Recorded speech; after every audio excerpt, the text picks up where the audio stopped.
hermano peca contra ti, ve y repréndele, pero solo entre tú y él. Si te escucha, habrás ganado a tu hermano. Pero si no te escucha, toma todavía contigo a 1 o 2 para que todo asunto quede zanjado por la palabra de 2 o 3 testigos. Si se rehúsa a escucharlos, dilo a la comunidad. Y si hasta la comunidad se rehúsa a oírte, será para ti como el pagano o el republicano.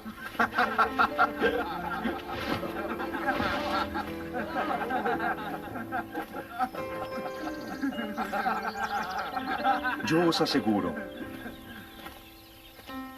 lo que atéis en la tierra, así quedará en el cielo. Y lo que desatéis en la tierra, así quedará en el cielo. También os digo, si 2 de vosotros en la tierra se ponen de acuerdo para pedir algo, se les concederá por mi Padre Celestial.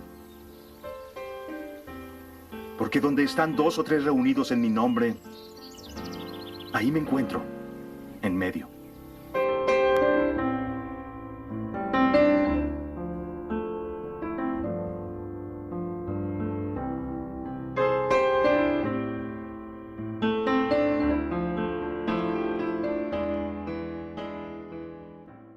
Muy buenos días, amados hermanos, bienvenidos a nuestra transmisión de culto de adoración. En esta mañana le pedimos que pueda bendecir a un hermano compartiendo esta publicación o etiquetándolo en los comentarios. Vamos a orar y de esta manera iniciaremos este servicio. Señor, te agradecemos por permitirnos estar conectados con el único objetivo, Señor, oh Dios, de adorarte y de escuchar tu preciosa palabra en esta mañana. Dios, habla nuestras vidas. Te lo pedimos en el nombre de Jesús. Amén. Vamos a proclamar el nombre de Jesucristo. ¡Aleluya!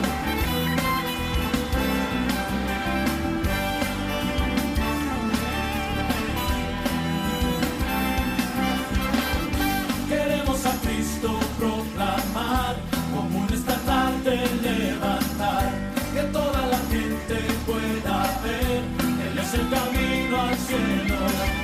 Queremos a Cristo proclamar, como un estandarte levantar, que toda la gente pueda ver, Él es el camino al cielo. Queremos ver a Jesucristo como Rey. Queremos ver a Jesucristo como Rey. ¡Aleluya! Levantemos nuestras voces a Él.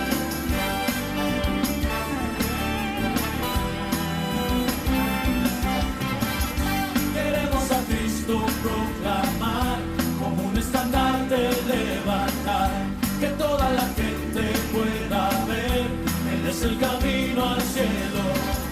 Queremos a Cristo proclamar, como un estandarte levantar, que toda la gente pueda ver, Él es el camino al cielo. Queremos ver a Jesucristo como Rey. Queremos ver a Jesucristo como Rey. Paso a paso hacia el frente, poco a poco a ganar. Con la oración las fortalezas todas caen y caen y caen y caen.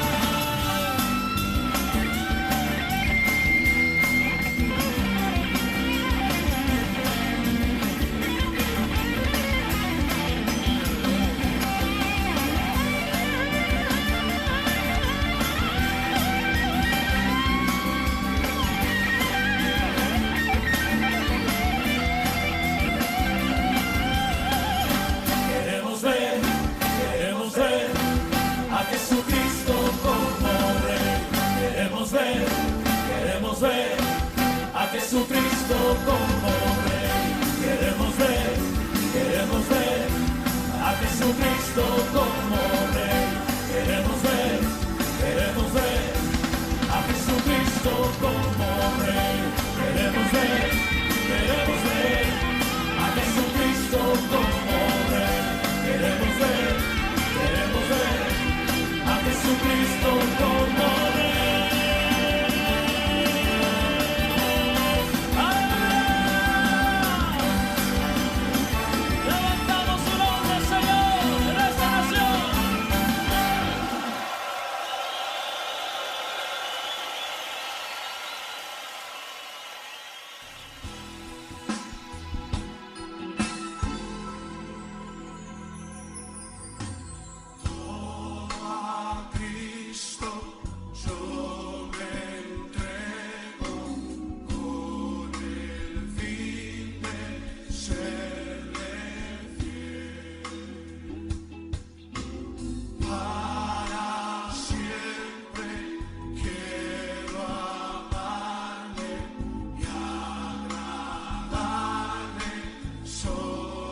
estamos rindiendo todo a ti, oh Dios.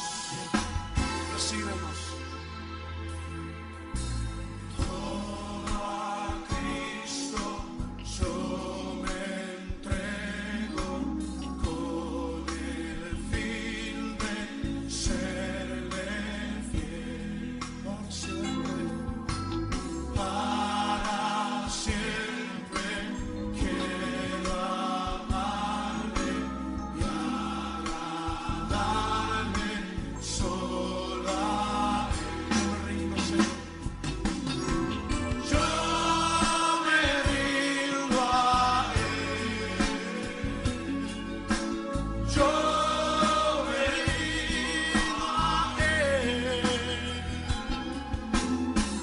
Todo a Cristo yo me entrego, quiero serle fiel. Yo me rindo a Él, yo me rindo a Él,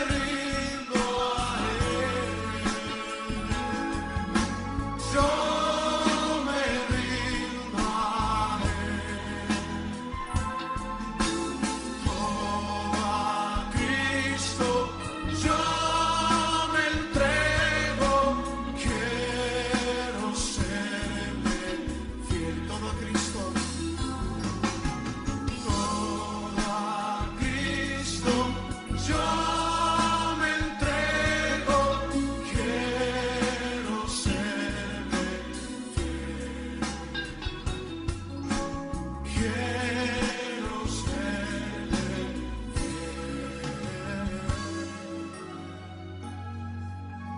quiero serle fiel.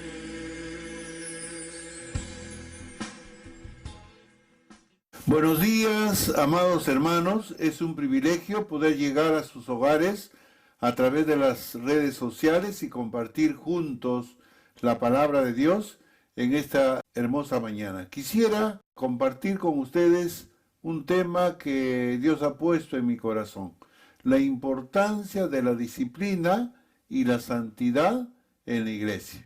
El motivo es que la congregación entienda y tenga la convicción que nosotros, como hijos de Dios, creyentes o pueblo de Dios, entendamos bien que es muy importante la disciplina y santidad de la iglesia.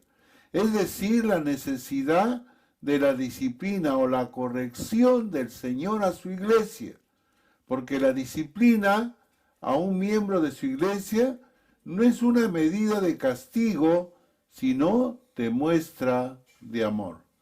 Mis amados hermanos, ya habíamos dicho que una iglesia conforme al corazón de Dios es una iglesia que glorifica a Dios, mostrando o demostrando con su forma de hablar y de vestir y de andar en su vida cotidiana o diaria. También habíamos dicho que una iglesia conforme al corazón de Dios es una iglesia que sabe y conoce quién es el fundamento de la iglesia. Y nosotros sabemos que es el mismo Señor Jesucristo, es decir, que la iglesia del Señor ha sido construida sobre la roca, quien es Cristo.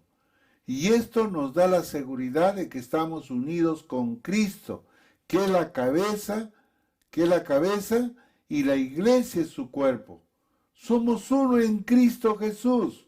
Usted nunca ha visto una cabeza sin cuerpo, como tampoco ha visto andar un cuerpo sin cabeza.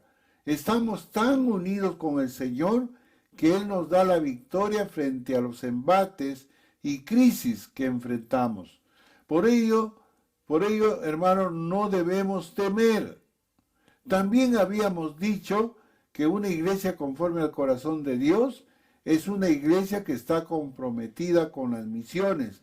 Es decir, que la iglesia o cada miembro de la iglesia de Guaral sabe y conoce cuál es el objetivo y la meta en cuanto a su visión y misión de la iglesia. Nosotros sabemos, hermano, que es alcanzar a todas las naciones. ¿Y cómo podemos hacerlo?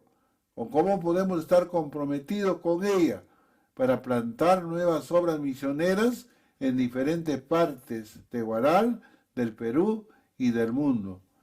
Entonces, ¿cómo haríamos esto? Bueno, orando, intercediendo por los misioneros que están en el campo de misiones, disponiéndonos ir al campo de las misiones como misionero o misionera, y dando y entregando sus ofrendas misioneras para apoyar económicamente a los misioneros enviados por la iglesia.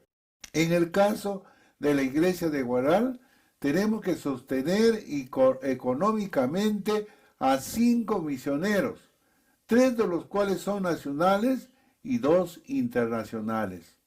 Por ello, hermanos, el día de hoy quiero tratar otro tema que hemos titulado la importancia de la disciplina o corrección y santidad de la iglesia.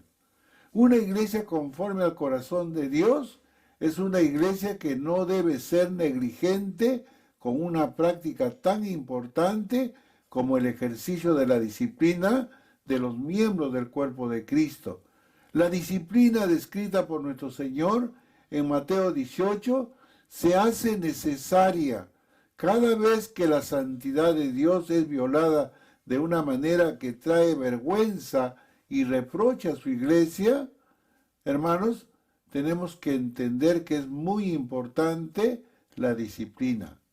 En esos casos es necesario reivindicar la santidad del Señor, corregir al hermano que pecó y acompañarlo en un proceso disciplinario que lo restaure y que procure sanar las heridas y los daños causados, a la vez que se le ayuda a fortalecer su carácter de manera tal que no vuelva a cometer esta misma falta.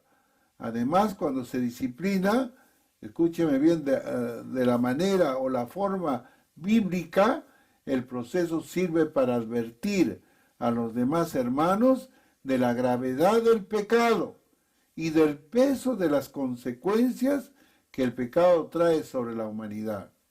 Lamentablemente, en estos últimos años, cada vez menos la iglesia está dispuesta a honrar un proceso como este. Cada vez que el creyente ha estado trivializando la santidad de Dios, cada vez más perdemos el miedo reverente a nuestro Dios. Le perdemos el miedo al pecado. Y cuando esto ocurre, el pueblo se desenfrena. El pueblo dejó, escúcheme bien hermanos, de temblar ante la presencia de Dios. Usted tiene que entender que Dios es 3 veces santo. Y todo el que se conecta con Dios tiene que estar andando en santidad. Para restaurar el respeto por la disciplina de la iglesia, primero tenemos que despertar la conciencia de la imagen de Dios y de todo lo que Él representa. Hasta que esto no ocurra, no se podrá apreciar la importancia del proceso disciplinario. Tenemos que recordar que el Señor espera de su iglesia que sea santo. Ahora, cuando pensamos en la santidad, la primera idea que nos viene a la mente es la pureza.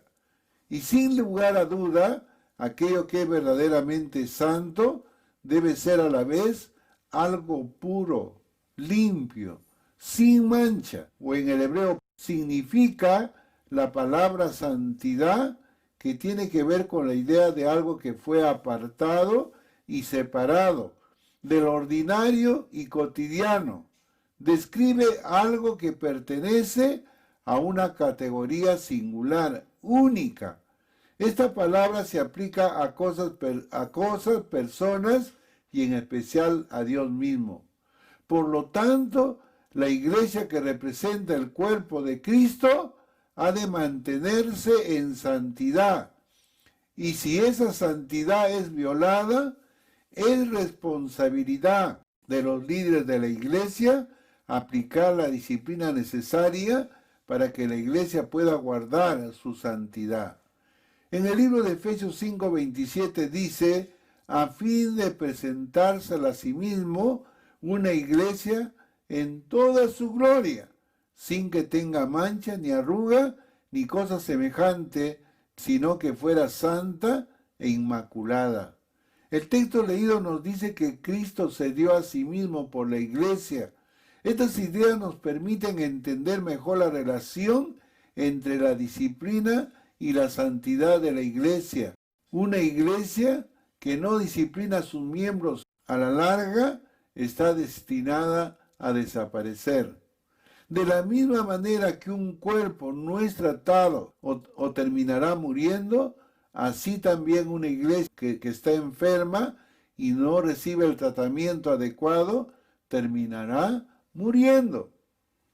La iglesia de Cristo tiene dos características que tenemos que recordar. La primera característica es que fue llamada desde la eternidad. Hermano, nunca olvide que usted ha sido llamado desde antes de la fundación del mundo, desde la eternidad. En segundo lugar, su llamado es a la santidad. Y si Dios es santo, su iglesia ha de ser santa. El ejercicio o la aplicación de la disciplina dentro del cuerpo de Cristo es lo que mantiene a la iglesia en salud espiritual. Y de esa santidad depende el uso que Dios quiera darle.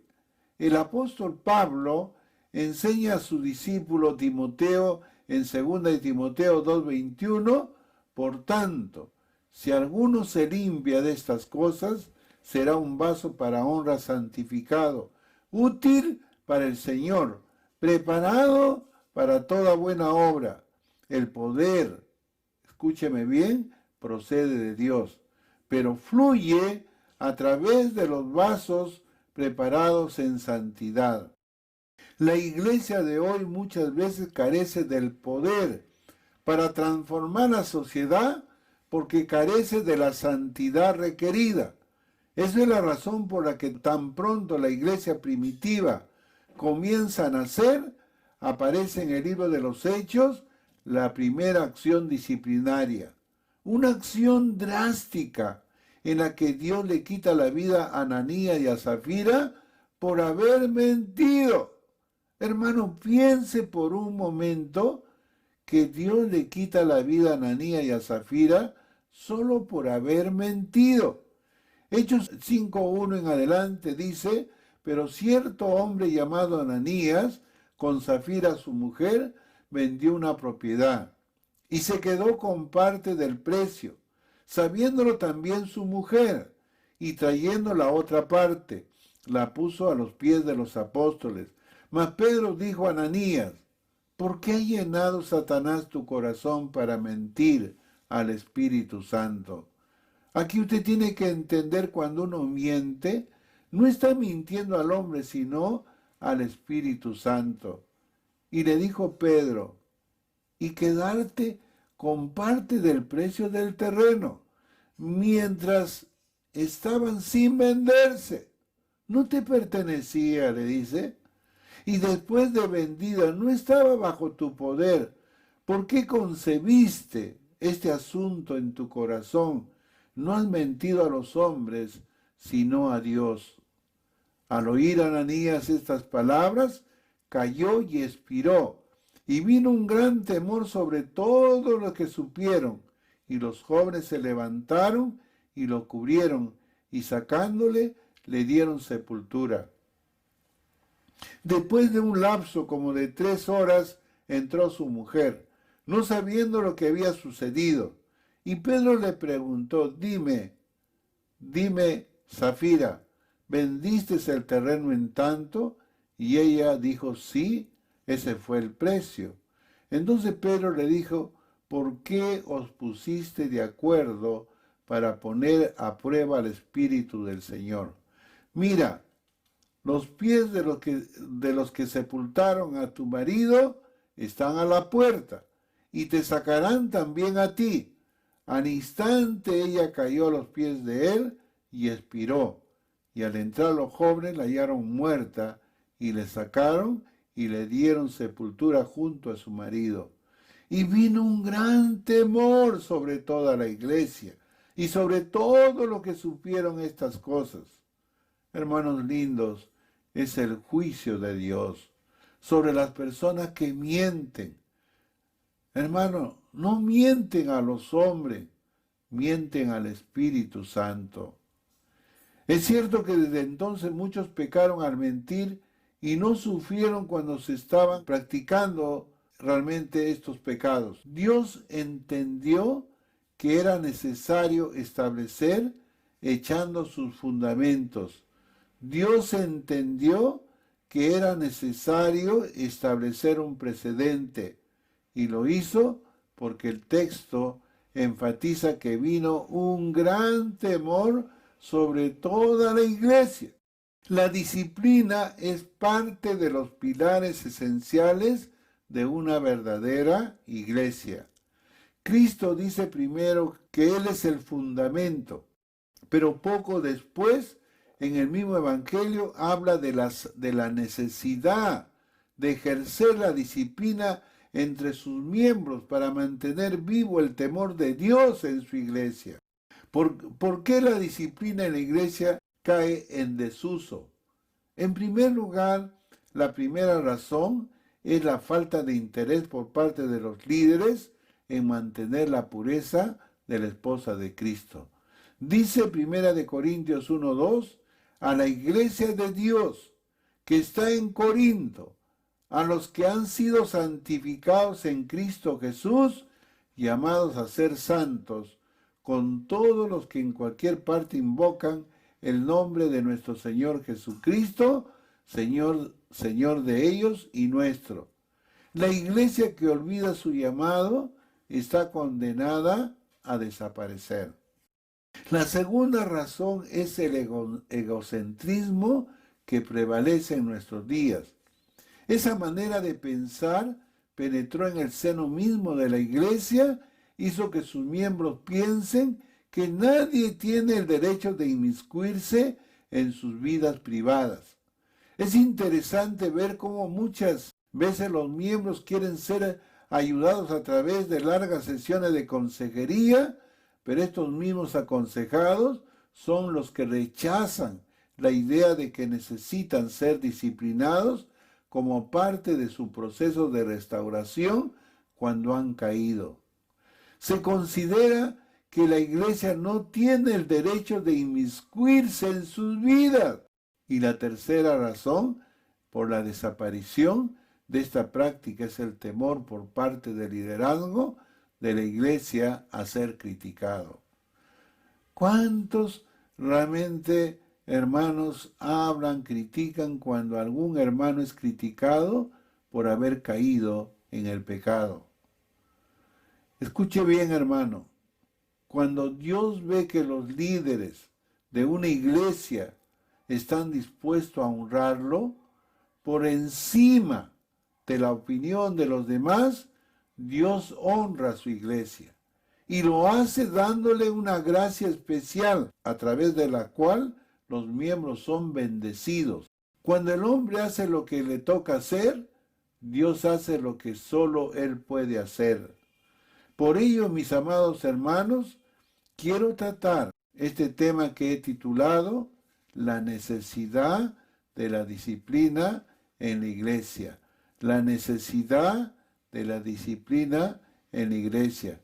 Hebreos 12, 6 en adelante dice, porque el Señor al que ama, disciplina, y azota todo el que recibe por hijo.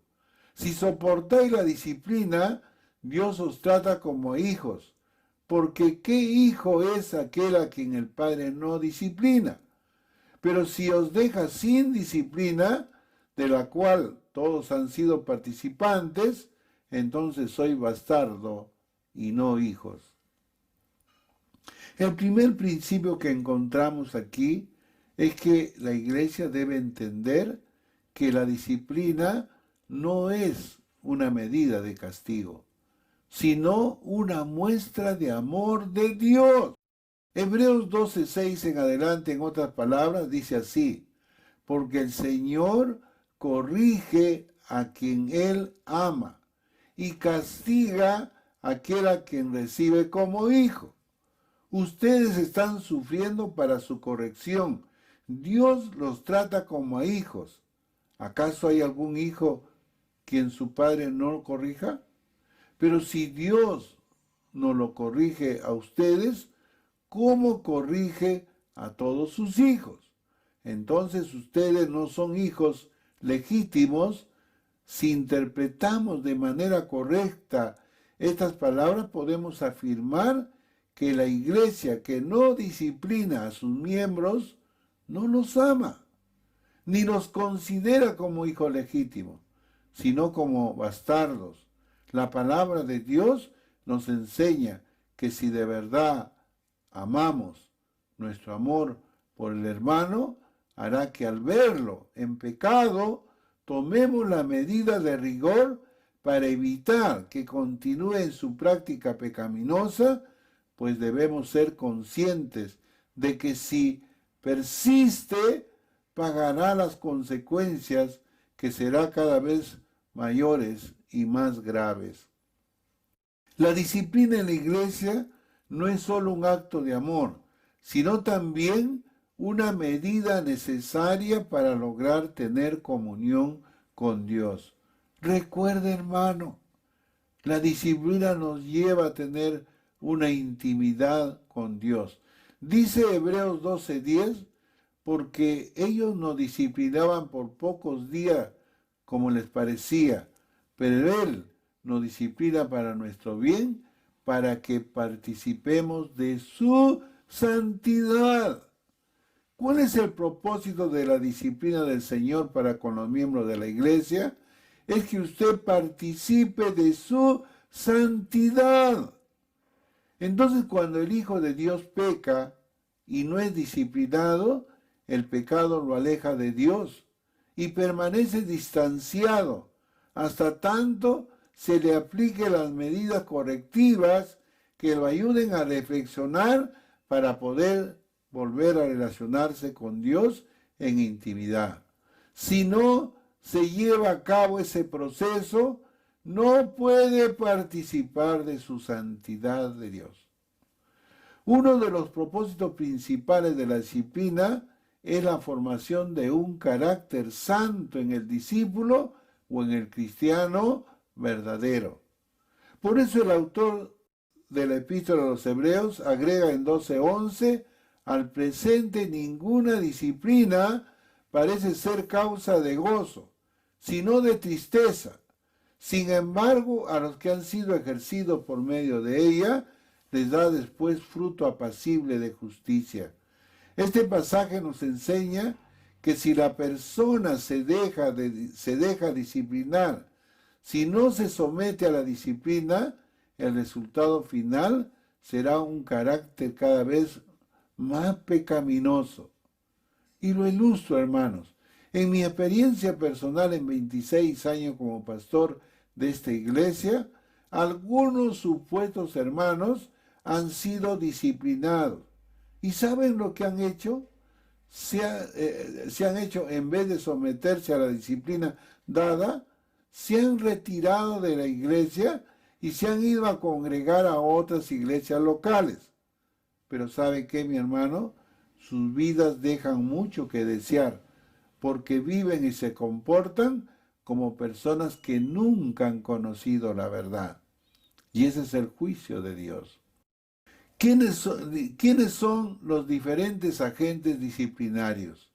En la Biblia aparecen 5 agentes disciplinarios diferentes. El primer agente disciplinario que Dios ordenó es Dios mismo. En otras palabras, en ocasiones Dios disciplinó a ciertos miembros de la iglesia sin la intervención de nadie más. Como hemos visto en Hechos 5, cuando le quitó la vida a Ananías y a Zafira porque mintieron. Escuche bien, mi hermano. Él Es uno de los agentes que nos disciplina cuando usted cree que realmente nadie sabe lo que usted ha hecho en cuanto a su caída de su pecado. Dice 1 Corintios 11:32, mas siendo juzgados somos castigados por el Señor, para que no seamos condenados con el mundo. Dice el texto, pero cuando somos juzgados, el Señor nos disciplina para que no seamos condenados con el mundo. Pero en segundo lugar, o el segundo agente disciplinario, son los padres biológicos. Como vemos en Proverbios 3:12, porque el Señor, a quien ama, reprende, como un padre al hijo en quien se deleita. En este versículo ya están corregidos ambos, tanto el Padre Celestial como el Padre Terrenal. Los padres terrenales ejercen sobre sus hijos una autoridad delegada. Por ello deben velar para que sus hijos honren a Dios, o cuando estos decidan no hacerlo. Los padres, por la autoridad delegada por Dios, deben disciplinar a sus hijos. Ahora bien, más allá de que los padres terrenales decidan hacerlo o no, hay una disciplina que Dios impone sobre aquellos que violan su ley. Y es por ello que decimos que el primer agente disciplinario del creyente es Dios mismo, como muestra en el versículo anterior. Y el tercer agente disciplinario es la persona misma, es decir, cada miembro. Podemos ver un ejemplo en Pablo cuando dice en 1 Corintios 9:27, sino que golpeo mi cuerpo y lo pongo en servidumbre, no sea que habiendo sido heraldo para otros, yo mismo venga a ser eliminado. Dice que él golpea su cuerpo para no ser descalificado con esto. El apóstol nos enseña que los creyentes debemos vivir una vida ordenada y disciplinada y negarnos a los placeres que muchas veces la carne reclama. Y debemos hacerlo precisamente para no permitir que nuestra naturaleza caída le robe a la iglesia de nuestro Dios. Un cristiano santificado es por definición un cristiano disciplinado. El cuarto agente disciplinario es el Estado o el gobierno, como nos revela en Romanos 13:3 en adelante, porque los magistrados no están para infundir temor al que hace el bien, sino al malo. Dice, ¿quieres pues no temer la autoridad? Haz lo bueno y tendrás alabanza de ella, porque es servidor de Dios para tu bien. Pero si hace lo malo, teme, porque no en vano lleva la espada, pues es servidor de Dios y vengador para castigar al que hace lo malo. Dios es quien diseñó los diferentes niveles de disciplina. Es la función del gobierno mantener el orden y la seguridad de sus ciudadanos, y hasta el punto de llegar a vengar lo que se ha hecho mal. El último agente disciplinario ordenado por Dios es su propia iglesia. Veamos cuál es nuestra relación con este agente.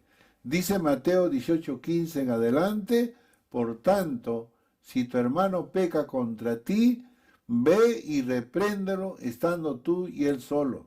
Si te oyere, has ganado a tu hermano, mas si no te oyere, toma aún contigo a uno o dos, para que en boca de 2 o de 3 testigos conste toda palabra.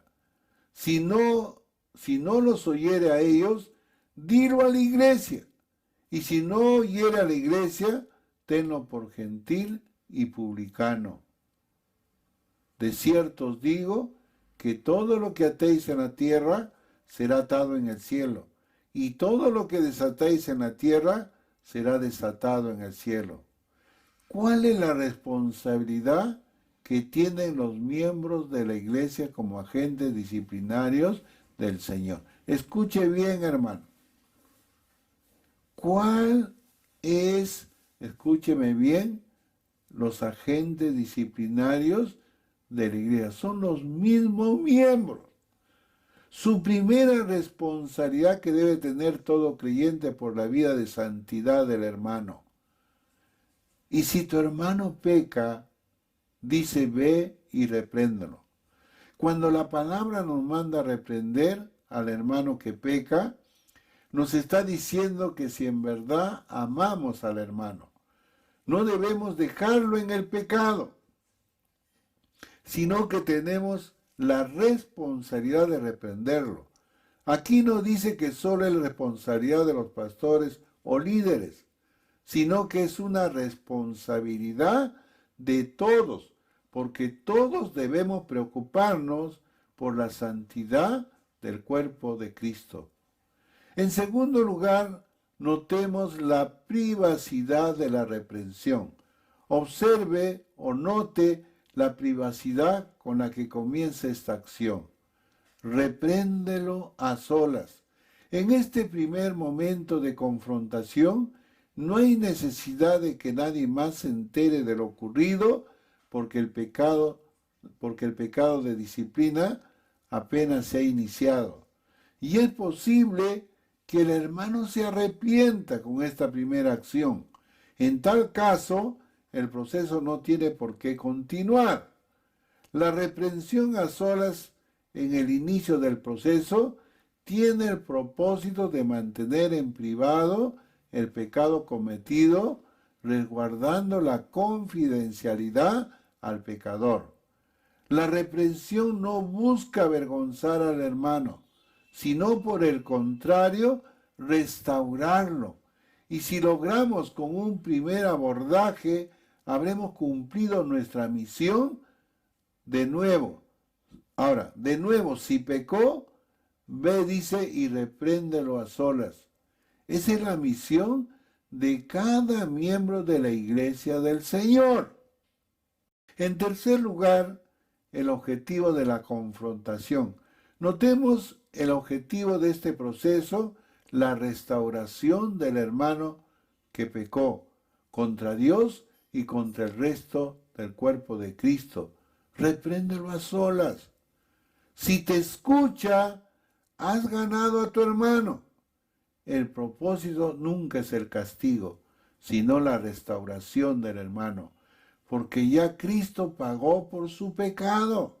La disciplina del Señor nunca es punitiva, no busca causar dolor, aunque en ocasiones puede ser severa. Su meta siempre es la restauración del hermano que pecó. En cuarto lugar, el aumento de la presión en la confrontación.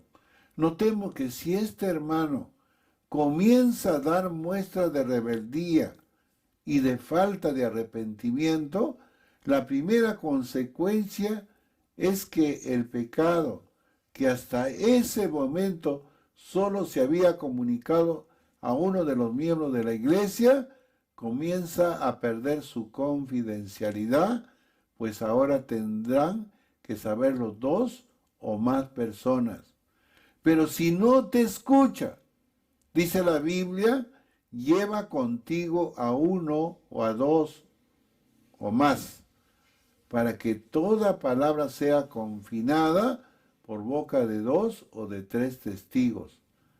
Escúchame bien, hermano, el hacerse acompañar de otras personas tiene 2 propósitos. 1, ayudar a clarificar los hechos.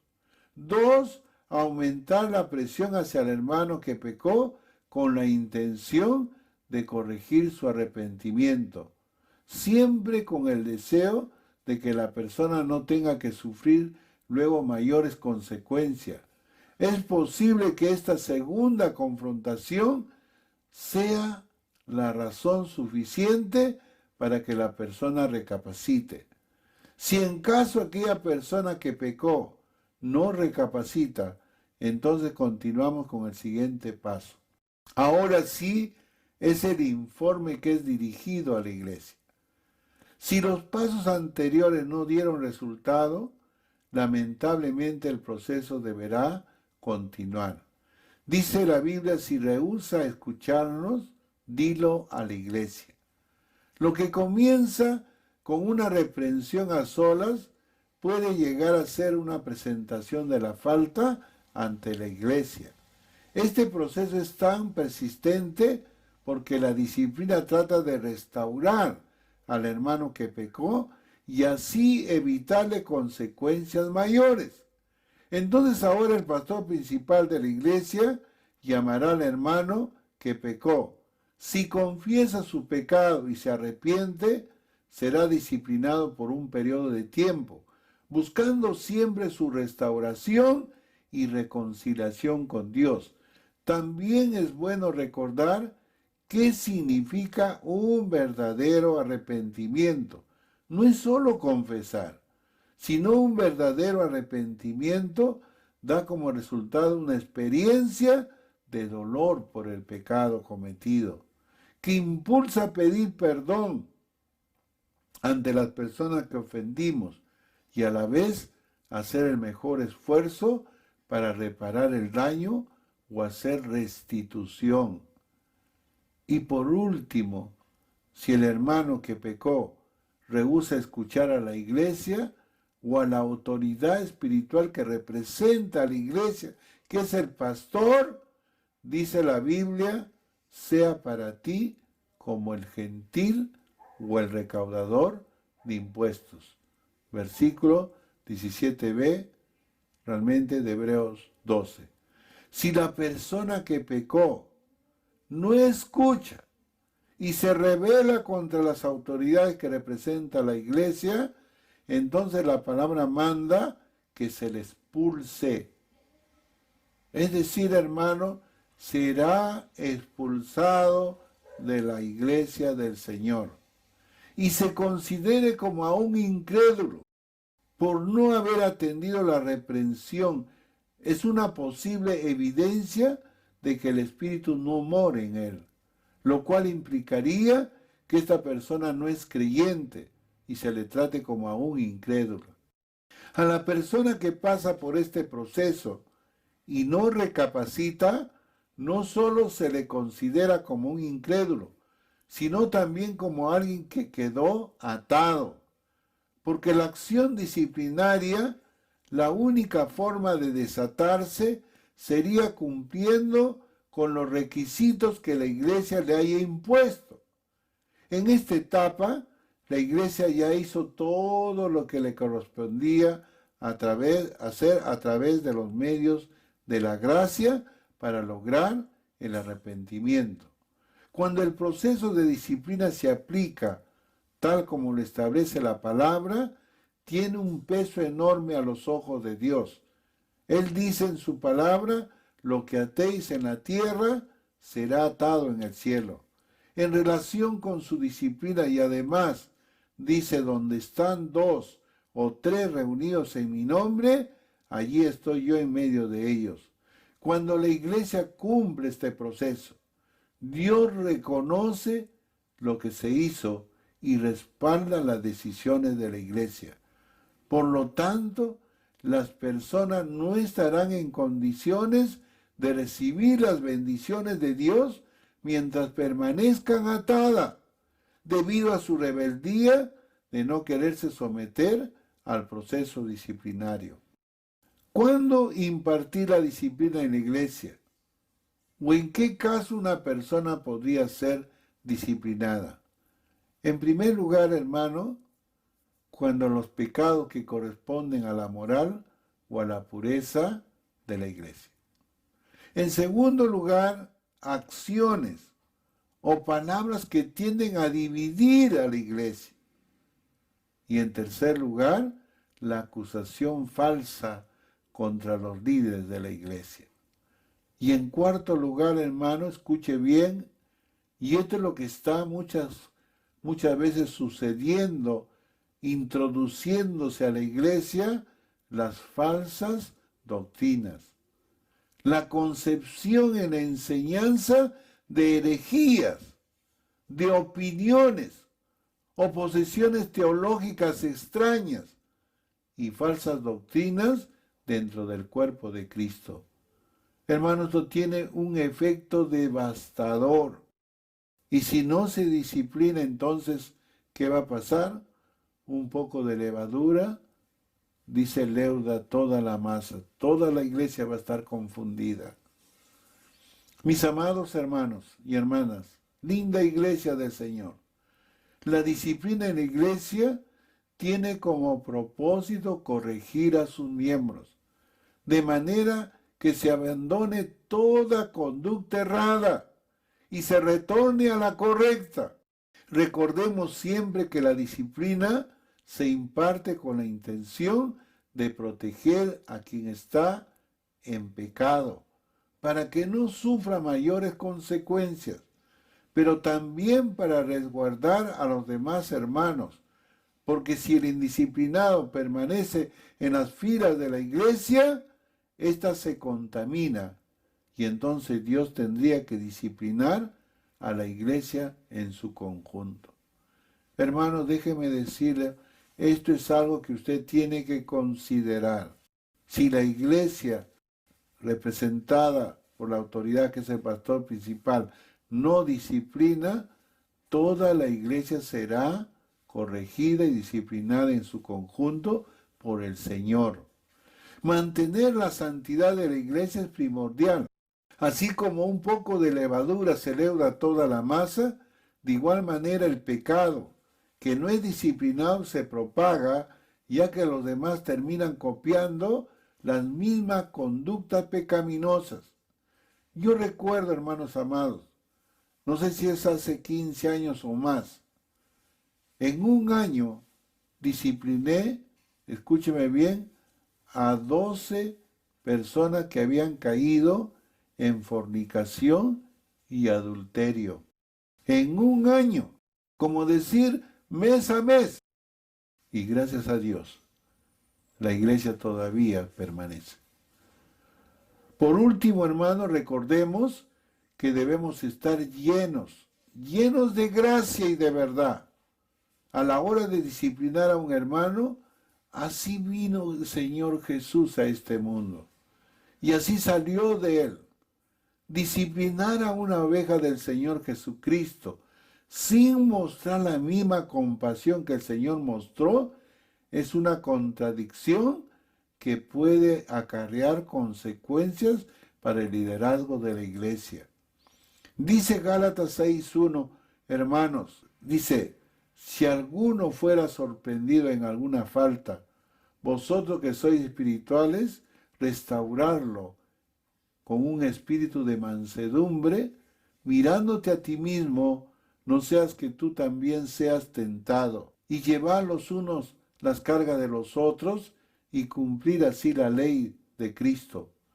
Porque si alguno se cree que es algo, no siendo nada, se engaña a sí mismo. Debemos tener un espíritu manso al restaurar al hermano, porque sabemos que nosotros mismos podemos caer, y también porque así cumplimos con llevar los unos las cargas de los otros.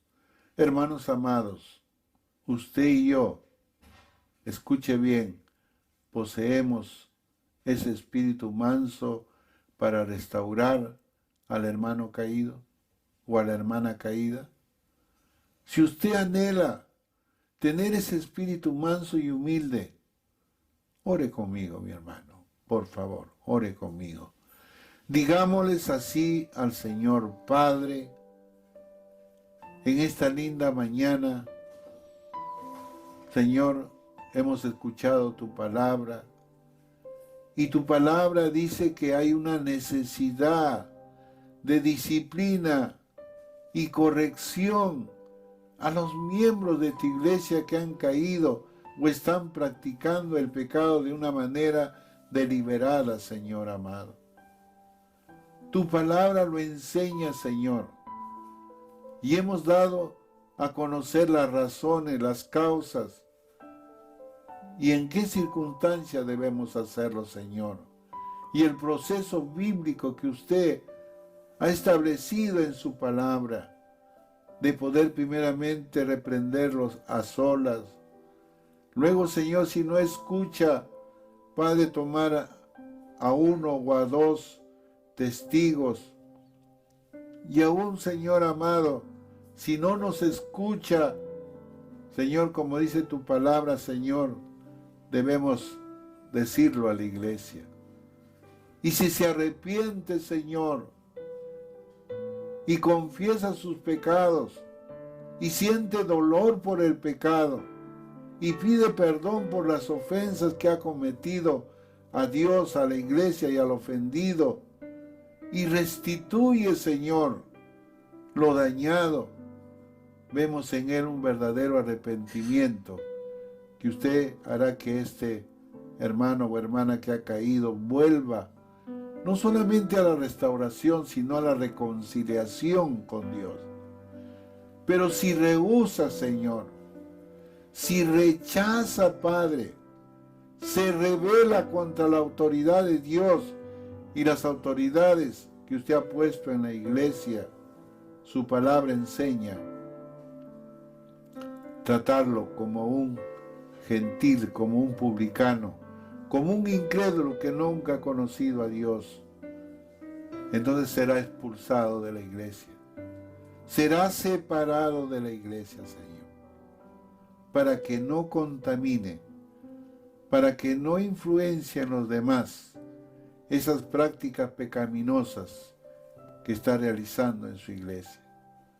Y de esa manera usted guarda la santidad del cuerpo de Cristo, de los muchos miembros que conformamos el cuerpo de Cristo. Ayúdanos a entender que esta tarea es de todos los miembros, Señor, de tu iglesia, Padre. Todos debemos estar alertas para poder reprender cuando vemos algún hermano o hermana que ha caído en el pecado. Podamos restaurarlo, podamos ayudarlo, podamos, Señor, oh Dios, pedir a Dios que lo restaure y lo levante nuevamente, Señor amado. Y oro, Padre, porque realmente una iglesia conforme al corazón de Dios es una iglesia disciplinada por Dios mismo. Es una iglesia disciplinada por los padres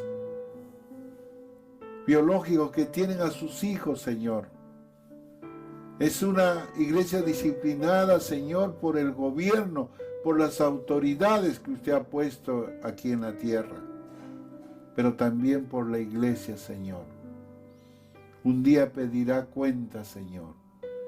Y de la misma manera que Jesús estuvo lleno de gracia y de verdad, aquellas personas que van a disciplinar a una de tus ovejas, tiene que tener ese mismo espíritu de compasión, lleno de gracia y de verdad, Señor. Porque la razón de una disciplina es la reconciliación y es volver a tener una verdadera comunión con Dios. Pero muchas veces, cuando se rehúsa a ella, son separados, expulsados de la iglesia. Ayúdanos a vivir en santidad, cada uno de mis hermanos. Te adoro, Señor, y te alabo. En el nombre de Jesús. Amén. Amén. Dios le bendiga, hermanos. Dios me los bendiga a cada uno de ustedes. Dios les bendiga. Anuncios de nuestra iglesia. De lunes a domingo tenemos mañanas de oración a partir de las 5:30 de la mañana. Te esperamos para iniciar nuestros días junto al Señor. De lunes a sábado te animamos a ser parte de nuestros devocionales a partir de las 8:30 de la mañana a través de Facebook.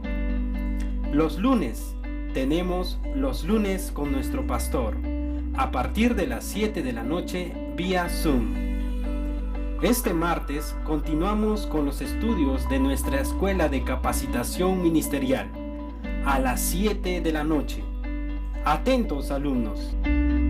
Este jueves tenemos Noches de Clamor a partir de las 7 de la noche a través de la página IASIN Guaral.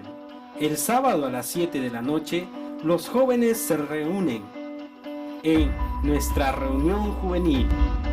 El domingo también tenemos transmisiones. 8:30 de la mañana tenemos nuestro culto de adoración. 9:45 de la mañana la Escuela de Capacitación Ministerial. A las 11 de la mañana los niños se reúnen para sus clases virtuales de Zona NIC. Y a las 4 de la tarde nuestro culto evangelístico. Si quieres ser parte de nuestro Ministerio de Acción Social, te animamos a traer víveres no perecibles a nuestro local de Buenos Aires. Esto es de lunes a sábado de 10 de la mañana a 1 de la tarde. En ese mismo horario puedes hacer llegar tus diezmos y ofrendas. De lo contrario, también puedes hacer un depósito a través de nuestra cuenta del BBVA Continental, enviando el voucher al correo que aparece en sus pantallas.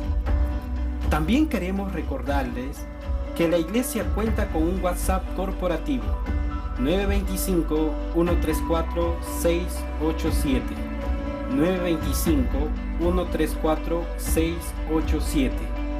A través de un mensaje nos puedes hacer llegar tus dudas y consultas. También podemos ir a tu hogar a recoger tus víveres y también tus diezmos y ofrendas. Anuncios especiales. El viernes 12 de junio, la Red de Matrimonios estará transmitiendo en vivo a las 7 de la noche su reunión mensual de alianza matrimonial. Asimismo, varones, la Red de Hombres de Valor tendrá su reunión mensual el miércoles 17 de junio a las 7 de la noche. De igual manera, la Red de Damas, Mujeres Victoriosas, el miércoles 24 de junio también tiene su reunión mensual a las 7 de la noche. Todas estas reuniones serán transmitidas a través de nuestro Facebook IASIN Guaral y nuestro canal de YouTube Alianza Cristiana y Misionera de Guaral. Estemos atentos a estas transmisiones que son de mucha bendición.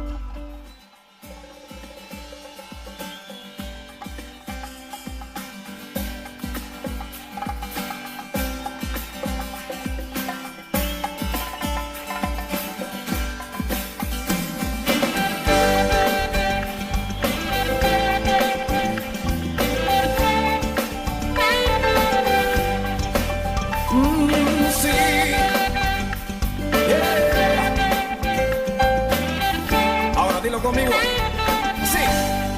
Tu mano me sostiene, tu espíritu me alienta, y siempre en victoria tú me llevarás. Y tu mano me sostiene, tu espíritu me alienta, y siempre en victoria tú me llevarás. Dilo conmigo. Vivo solo para Cristo y nadie más, solo en Jesús yo encontré la paz. Él me llena de su espíritu de amor. Siempre cantaré, soy más que vencedor. Yeah. Tu mano me sostiene, tu espíritu me alienta, y siempre en victoria tú me llevarás. Y tu mano me sostiene, tu espíritu me alienta, y siempre en victoria tú me llevarás.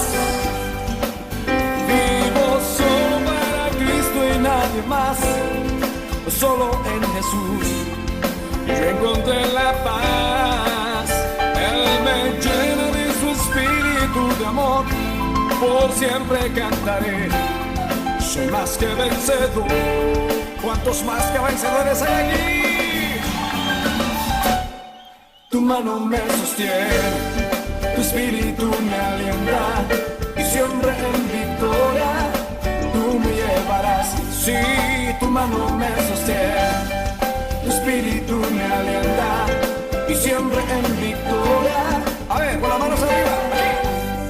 Tu mano me sostiene, tu espíritu me alienta, y siempre en victoria tú me llevas. Se oiga todo el pueblo. Tu mano me sostiene, tu espíritu me alienta, y siempre en victoria. A ver, son las mujeres. Levanten la voz las mujeres. Tu mano me sostiene, tu espíritu me alienta, siempre.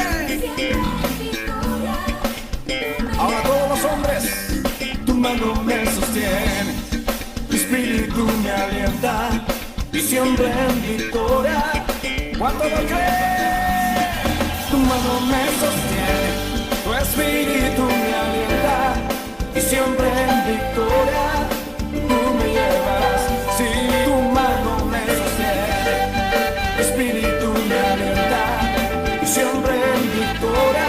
La última vez, dilo. Si tu mano me sostiene, tu espíritu me alienta, y siempre en victoria tú me llevarás.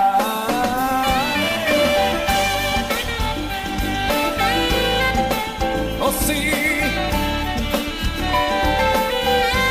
tu mano me sostiene, siempre.